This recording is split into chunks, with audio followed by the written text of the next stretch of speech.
tra il mare e la montagna,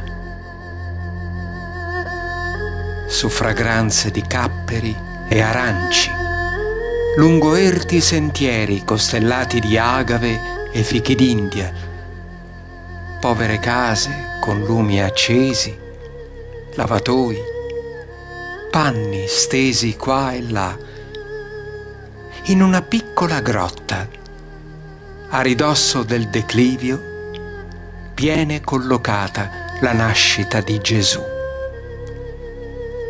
Avvolto da brezze marine mitigate dai falò della notte e illuminato dai fuochi accesi dai pastori per sorvegliare le greggi.